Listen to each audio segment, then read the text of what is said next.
Olá, queridos amigos, queridas amigas, que a graça e a paz de Jesus esteja com cada um de vocês, que a face do Criador do Universo possa resplandecer em cada um de vocês, dando o devido entendimento e que todos tenham um feliz dia. Vamos estudar a lição.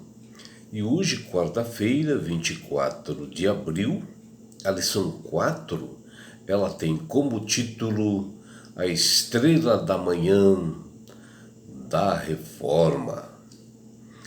E a lição de hoje, ela está baseada no livro de Salmos, no capítulo 19, do versículo 7 a 11, no capítulo 119, versículos 140 e 162, e no livro de Jeremias, capítulo 15, versículo 16. O que nós podemos ver aqui é que os profetas Davi e Jeremias, eles foram considerados a pedra angular da reforma da igreja, devido às suas atitudes, que eles receberam de Deus. Porque a palavra de Deus para eles foi um deleite, um prazer. Davi recebe a revelação de Deus e para ele a palavra de Deus foi preciosa em sua vida, como ouro depurado que ele menciona aqui nesse livro de Salmos. E ele diz que ainda que ela é bastante agradável, como mel. E já para Jeremias, ele sentiu assim alegria e prazer. E assim também o foi os primeiros reformadores da igreja, como como John Wycliffe, que eles sentiram alegria no meio de aflições e perseguições. E estudaram as Sagradas Escrituras com bastante determinação. E eles se deleitavam, na palavra de Deus, buscando realmente sabedoria e conhecimento. E assim eles amavam a lei de Deus, dando-lhe forças para lutar contra opressores, inimigos de Deus, que estavam no meio da igreja ali de Roma, e que eles eram perseguidores do mal. E Paulo, no seu livro de 2 Timóteo, capítulo 2, versículos de 1 a 3, ele envia uma epístola para Timóteo e ele usa assim palavras de encorajamento, em meio a sofrimento e perseguições que ele, Timóteo, estava passando na sua igreja, junto com os irmãos lá da igreja deles.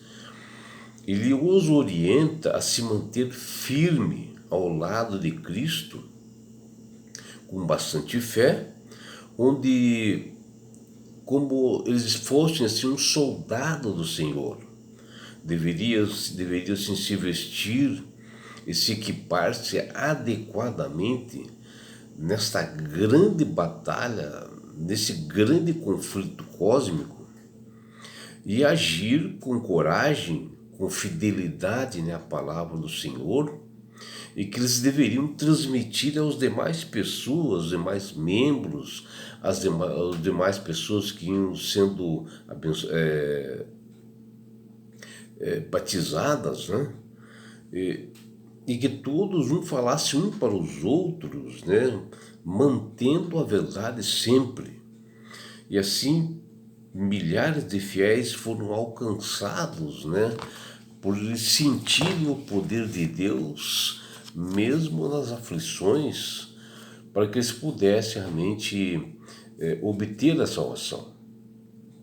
E a reforma protestante foram propostas assim, inteiramente baseadas na Bíblia, que ocorreu na Idade Média, para que a igreja retornasse aos padrões de fé e prática das escrituras da igreja primitiva apostólica, que o governo romano alterou os mandamentos, né, das Sagradas Escrituras, aplicando-se uma doutrina que eles achavam que deveria, uma doutrina falsa e mentirosa, em conjunto com a Roma espiritual ou o papado.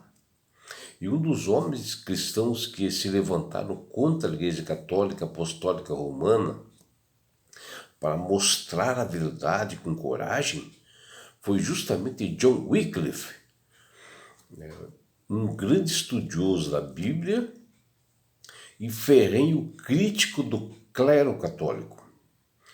Sr. Wycliffe, professor graduado da Universidade de Oxford, escreveu vários livros sobre o cristianismo deixado por Jesus, onde ele tinha alegria de trazer estudo das Escrituras, onde as pessoas começavam a ver que não era um estudo penoso, que estudar a Bíblia era realmente prazeroso.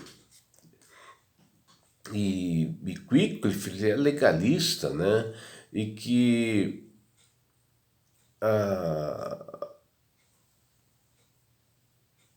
a forma com que ele falava assim, que de entusiasmo que ele dava para as mais pessoas, é que as pessoas se interessassem pelas Sagradas Escrituras.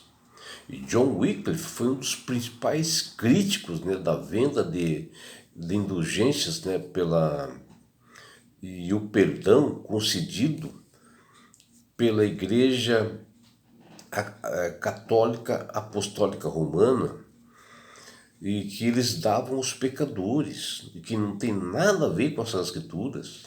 E mesmo bem antes de Martinho Lutero, Wycliffe estava mostrando que isso não condiz com a Bíblia, porque o único que pode perdoar pecados é Cristo. Porque o próprio Jesus disse que ninguém vai ao Pai senão por mim. Então é só através de Jesus. E na época, Wycliffe e reformadores já viam isto. E defendiam que Jesus ele é o único mediador, não existe outro. E entre homens e Deus ele é o único. E Jesus que está diante do Pai, somente Ele pode ser o nosso advogado e mais ninguém. E as pessoas, ao debruçarem para estudar a Bíblia, enxergaram a verdade e foram sendo transformadas pelo poder de Deus. E assim como o caráter de John Wycliffe foi, né? Assim ele dava testemunhos, né, do poder transformador de Deus na vida das pessoas. Como também ocorre hoje, né? Porque o Espírito Santo tem trabalhado com várias pessoas, dando-lhes sabedoria para todo aquele que busca o entendimento através da Bíblia. E assim todo esforço para aprender a verdade e revelação que a Bíblia proporciona, ela dá um frescor, né, para a nossa alma, dá entendimento, dá esperança, vigor a todos nós. O estudo da Sagrada Escritura expande a mente, abre a mente, dá sabedoria e entendimento, capacita o homem, aguça, dá percepção da verdade, dá uma luz para as pessoas. Tanto é que a Bíblia é a lâmpada para os nossos pés, para nós caminharem, né, nesse mundo de trevas. A Bíblia, ela amadurece o discernimento, porque o Espírito de Deus começa a trabalhar no coração dessa pessoa e transforma em um novo ser. E isto foi o que aconteceu com vários reformadores que passaram a ficar mais alegres e felizes, como Wycliffe, Hus e outros, como Jerônimo e outros, sem saber o porquê, eles proclamavam o Evangelho eterno num período de perseguição e faziam com entusiasmo, mesmo tendo momentos difíceis na vida, que eram perseguidos pela Igreja Católica, com rigor, né? Porque foi a época da Inquisição e foram considerados estrelas da manhã da Reforma. O estudo da Bíblia corretamente faz com que as pessoas raciocinem melhor e cresçam espiritualmente. Faz com que os crentes tenham mais força e esperança para viverem nesse mundo que tem um grande conflito cósmico, né, entre o bem e o mal, e as pessoas não estão sabendo lidar com isso. Passam, quando você estuda, né, as Escrituras, eles passam a ter mais paciência, aumenta a bondade, o amor, a misericórdia para com o seu próximo. É uma transformação na vida das pessoas. As pessoas possuem um relacionamento melhor, até com o próprio Deus, porque eles possam ter intimidade com Deus e passam a ouvir a Deus através do Espírito Santo, a voz que fala ao nosso coração. E isto tem que ser intimamente ligado com Deus, uma consagração diária, com cultos diários e o estudo veemente grande da palavra de Deus.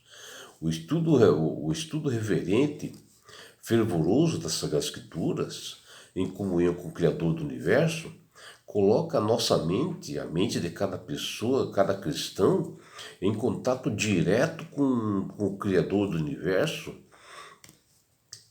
coloca com a mente infinita de Deus. E assim nós aumentamos nosso intelecto, onde ficamos mais fortes e mais ativos, mais atentos com o que acontece no mundo e ficamos mais nobres, mais consagrados ao Senhor.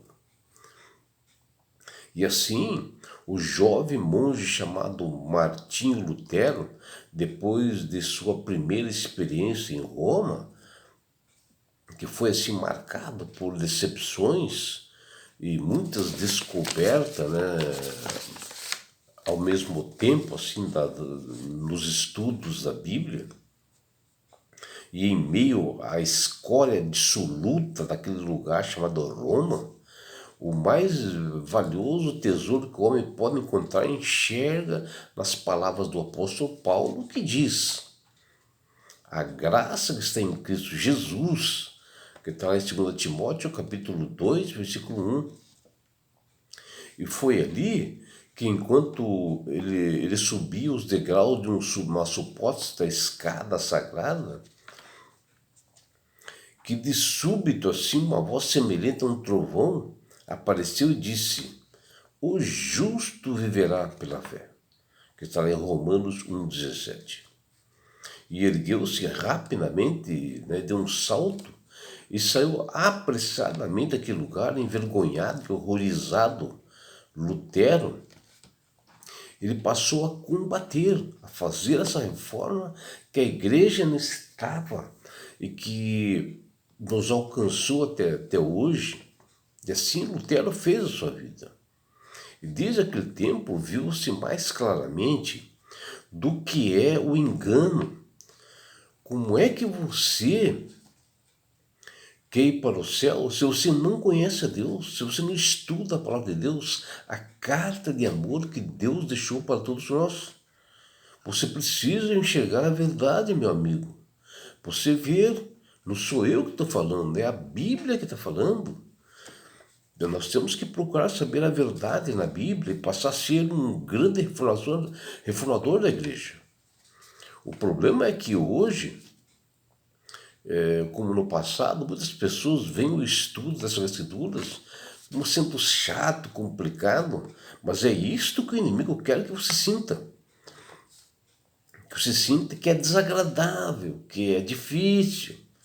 Mas tudo por falta, sabe do quê? De fé, de acreditar no poder de Deus. Porque Deus capacita aquele que interessa por sua Bíblia, por suas palavras, pelas Sagradas Escrituras. E ainda Deus promete muitas bênçãos para a pessoa que faz isso. Para os reformadores, no princípio da igreja, esse tempo gasto assim, em ler a palavra de Deus é satisfação, traz o conhecimento da verdade na luz da Bíblia, uma fonte de esperança e poder para resistir à mentira e aos enganos de Satanás. E é por isso, meu amigo, minha amiga, que Deus tem falado com todas as pessoas através do poder do Espírito Santo para aceitarem a Jesus Salvador, somente Ele. Não existe outra forma de alcançar o reino dos céus a não ser por Jesus. Não existe. A Bíblia é clara nisso, né? E quando você aceita Jesus como Salvador, com sinceridade, é batizado, a sua mente se abre, se torna uma nova criatura. Você passa a ser sábio,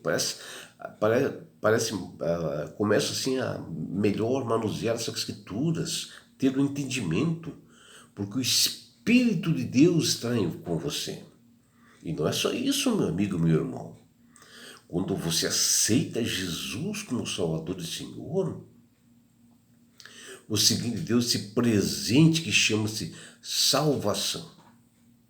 E com isto, na grande volta de Jesus, que está próximo, que ele deu sinais ali em Mateus 24, que ele está vindo, e ao voltar, ele vai nos levar para as mansões celestiais. E você irá junto. E lá, um lugar onde não haverá mais morte, não haverá mais dores, não haverá mais aflições, não haverá mais perseguições. Você estará no céu, na grande bodas do Cordeiro, e lá você poderá estar face a face com Jesus. E lá você poderá ver seus entes queridos que se foram. Que lugar lindo, não é, meu amigo? E sabe por que Deus quer fazer isto com você, meu amigo? Com você, minha amiga. Porque Jesus te ama. Abraços do seu amigo João Carlos Amorim.